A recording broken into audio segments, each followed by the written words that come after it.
There's an engine out there that could run without oil for days. An engine that survived being submerged in floodwaters. An engine that mechanics tried to kill for sport and couldn't. And yet, this legendary power plant never got the glory of a Hemi, the prestige of a big block, or even a fraction of the respect it deserved. Today, we're talking about the Chrysler 225 Slant 6, the indestructible engine that Detroit forgot. By the late 1950s, Chrysler had a problem. The company was renowned for cutting-edge V8 engines like the legendary Hemi, but their six-cylinder offerings were embarrassingly outdated. The old flathead inline-six that had been in production since 1925 was overweight, bulky, and completely unsuited for the new generation of compact cars Chrysler was developing. With Ford and General Motors racing to capture the emerging compact car market with the Falcon and Corvair, Chrysler needed something new, something revolutionary, and they needed it fast. Enter Willem Weertman, Chrysler's manager of engine design. Weertman was given a clean sheet of paper and tasked with creating an all-new six-cylinder engine to power the upcoming Plymouth Valiant.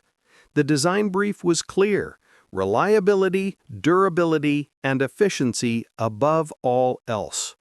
What Weertman and his team came up with was nothing short of genius. The engine's most distinctive feature was immediately obvious. It was tilted 30 degrees to the right. Now, this wasn't some gimmick. The slanted design, which Chrysler borrowed from Mercedes-Benz's 300 SL, served multiple critical purposes. First, it allowed for a significantly lower hood line, which was essential for the Valiant's sleek, modern styling and improved the car's center of gravity. Second, and perhaps more importantly, the slant enabled the engineers to position the water pump offset to the driver's side, shortening the overall engine length and making it easier to package in the compact Valiant's engine bay. But the genius didn't stop there. That 30-degree angle completely changed the geometry of the intake and exhaust manifolds. With the intake and exhaust ports positioned on the same side of the head, Chrysler's engineers created what they affectionately called the bunch of bananas intake manifold, a beautiful piece of engineering with gently curving runners of nearly equal length. This meant every cylinder received the same amount of fuel and air at precisely the right time. The exhaust gases also warmed the intake floor, improving cold start performance and keeping fuel properly vaporized.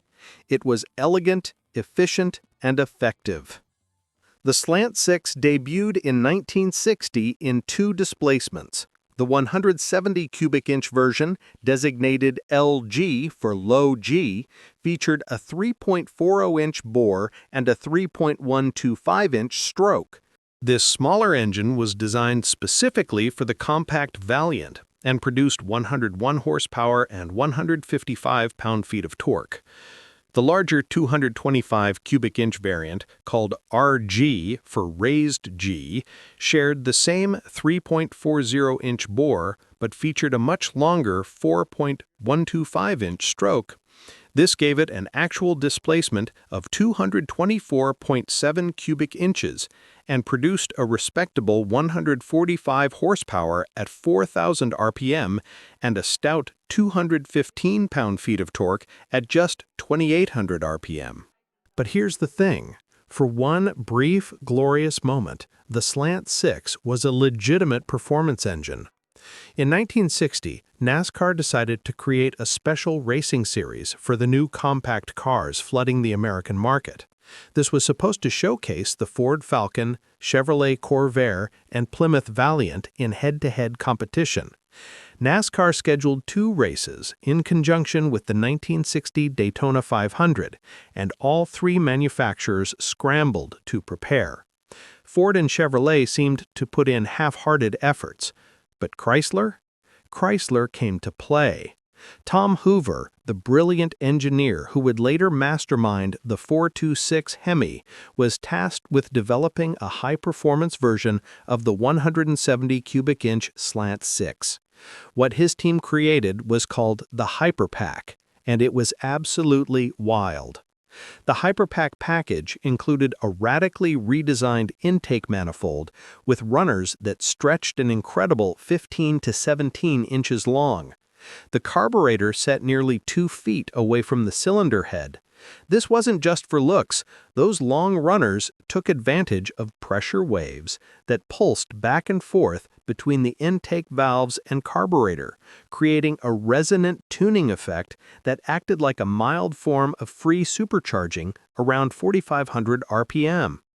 The Hyperpack also featured a hot 276-degree duration camshaft with .430-inch lift, solid lifters, stiffer push rods, a Carter AFB 4-barrel carburetor, cast iron exhaust headers, and in the full race version, high compression pistons that bumped compression from 8.5 to 1 to 10.5 to 1. The results? Chrysler rated the 170 Hyperpack at 148 horsepower, a 47 horsepower increase over stock. The 225 Hyperpack, which became available in 1961, was rated at 196 horsepower, more than the 2-barrel 273 cubic inch V8 that Chrysler would introduce in 1964. 7 Plymouth Valiants equipped with Hyperpack engines entered that inaugural NASCAR compact car race at Daytona. What happened next has become the stuff of legend. The Valiants not only won, they swept the entire field. First place, second place, third, fourth, fifth, sixth, and seventh. Every single Valiant finished, and every single one beat every Ford and Chevrolet that showed up. Lee Petty took the checkered flag. These little 6-cylinder economy cars were hitting lap speeds exceeding 130 miles per hour. NASCAR was so embarrassed by the complete domination that they immediately canceled the entire compact car racing series after just 1 year. The Hyperpack had been too successful for its own good. For a brief window from 1960 to 1962, you could walk into any Chrysler dealership and order the Hyperpack kit for $403.30, about $3,600 in today's money. It came in a box with everything you needed to transform your mild-mannered Valiant into a giant killer. But with NASCAR's compact series dead, Chrysler saw no reason to continue producing it. Only a few hundred were ever sold, and today, original Hyperpack components are extraordinarily rare and valuable. With the Hyperpack discontinued, the Slant 6 returned to its intended role, being the most reliable, most durable, most unkillable 6-cylinder engine in America. And that's where the legend truly began. The Slant 6 was built like a tank. The early engines featured forged steel crankshafts. The last forged cranks were produced in 1976. The connecting rods were forged steel. The main bearing journal diameter was the same size as the mighty Chrysler Hemi V8. Truck versions even received shot-peened crankshafts and roller timing chains. The block featured a deep skirt design with the crankshaft mounted above the oil pan rails, providing exceptional rigidity and stability. The cylinder bores had high nickel content, which meant they wore incredibly slowly. You could put 200,000 or 300,000 miles on these engines and still have minimal cylinder wear. The simplicity was another key to the Slant 6's longevity. It had 4 main bearings, not as many as some competitors, but more than enough given the engine's conservative power output and massive crankshaft. It used solid lifters until 1980, which meant no hydraulic lifters to collapse or fail. The rocker arms were simple steel stampings on a rocker shaft. The valve train shared design elements with Chrysler's B-Series V8 engines, which made service familiar to dealership mechanics. From 1972 onward, the valves were induction-hardened for unleaded fuel. There just wasn't much to go wrong. And let me tell you, people tried to kill these engines. There are legendary stories from wrecking yards where workers would start up old cars, put a cinder block on the gas pedal, and run away to see which engine would last the longest before seizing.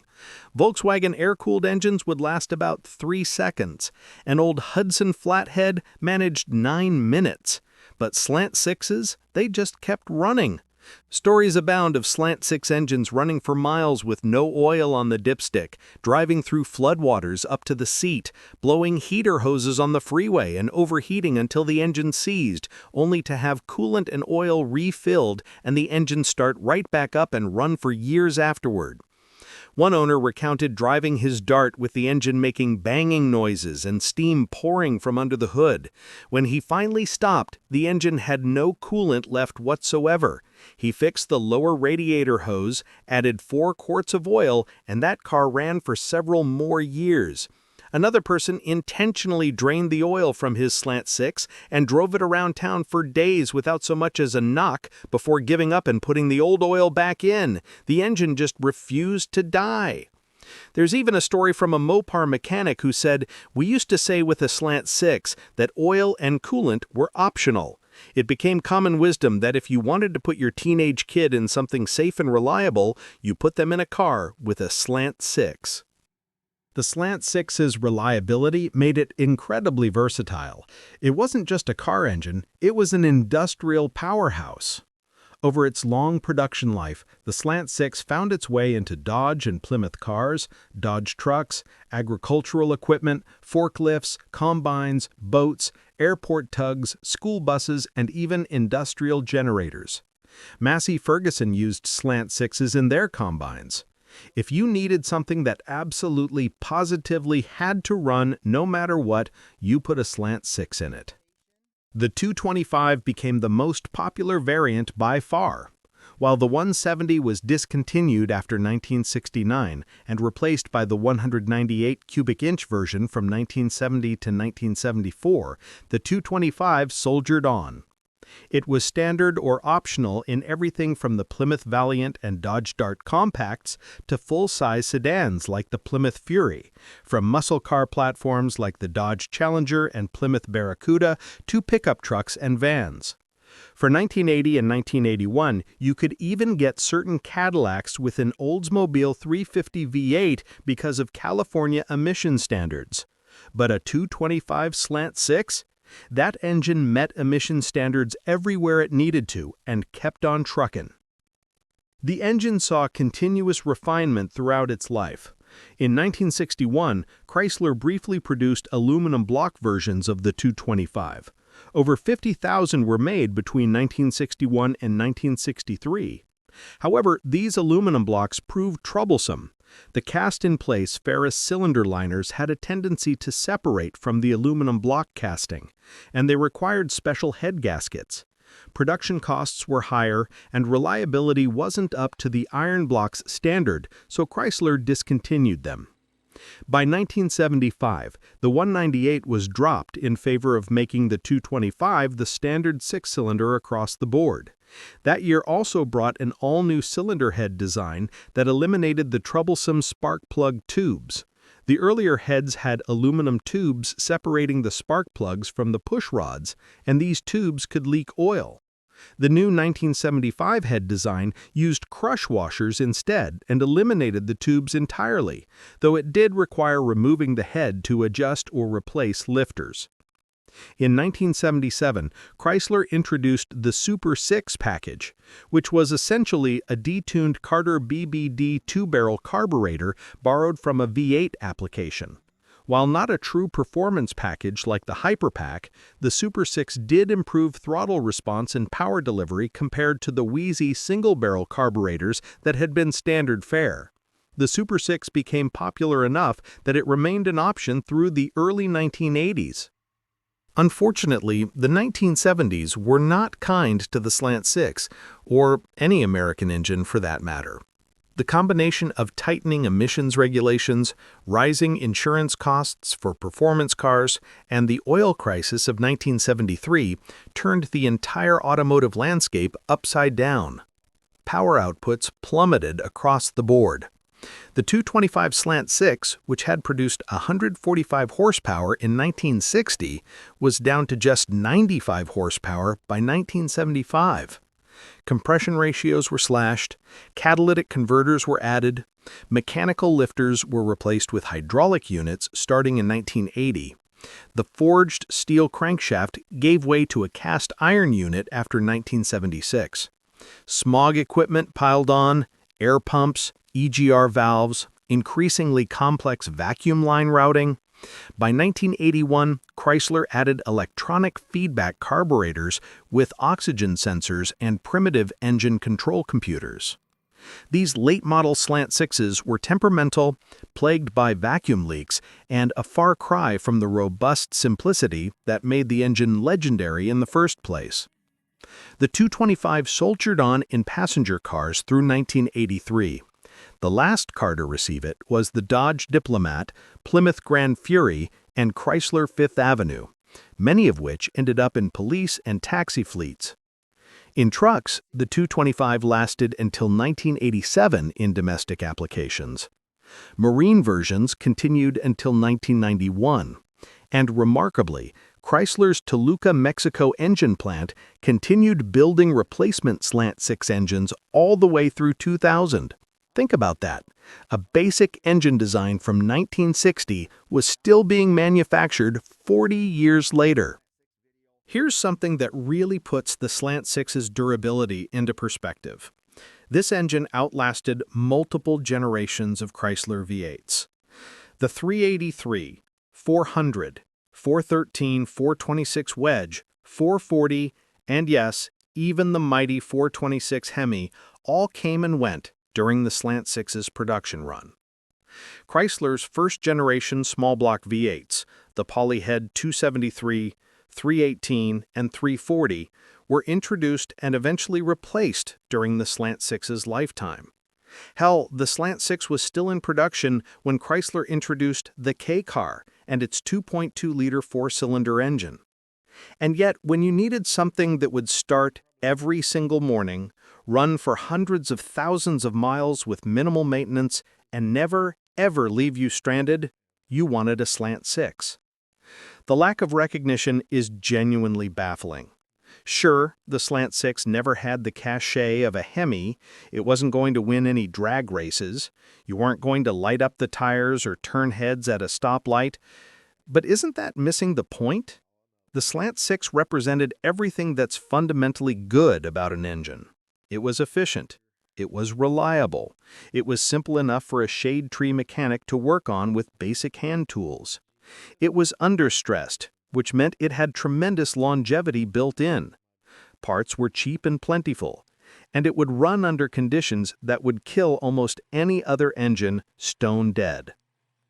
There are modern turbo four-cylinders today that make more power than the hottest Slant 6 ever did. But could those engines survive driving through a flood? Could they run for days without oil? Could they make it to 400,000 miles with nothing but oil changes? The Slant 6 could, and did, repeatedly. Today, the Slant 6 has a devoted cult following. Enthusiasts restore them, modify them, and even fit them into hot rods and customs. There are entire forums dedicated to Slant 6 performance. People are running turbochargers, fuel injection, and extracting serious power from these engines. Companies like Clifford Performance continue to manufacture intake manifolds, camshafts, and other performance parts for the Slant 6 decades after Chrysler stopped building them. Modern engine builders have proven you can extract 300 horsepower or more from a properly built 225 with modern technology. Not bad for an engine designed in the 1950s.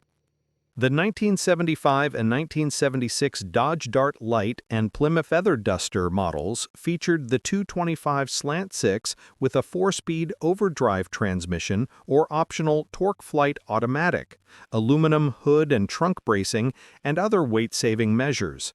The EPA rated these cars at 36 miles per gallon on the highway, the highest fuel economy rating ever achieved by an American 6-cylinder compact car at that time. Even with the emissions equipment strangling it, the Slant 6 was delivering remarkable efficiency. So here we are, the Chrysler 225 Slant 6, the engine that could survive anything, that powered everything from economy cars to muscle cars to combines to boats, that ran in production for nearly 3 decades and in some form for over 40 years.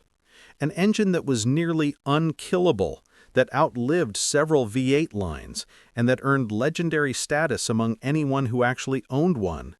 And yet it never got the fame it deserved. It was too humble, too reliable, too blue-collar. It didn't roar, it hummed. It didn't sprint, it endured. But maybe that's exactly why it deserves to be remembered. In a world obsessed with horsepower numbers and quarter-mile times, the Slant 6 was a reminder that there's value in something that just works. Every single time. No drama, no fuss. Just turn the key and go. What do you think? Do you have a Slant 6 story? Did you or someone you know own one of these indestructible engines? Put a comment in the comment section and let me know. Thanks for watching.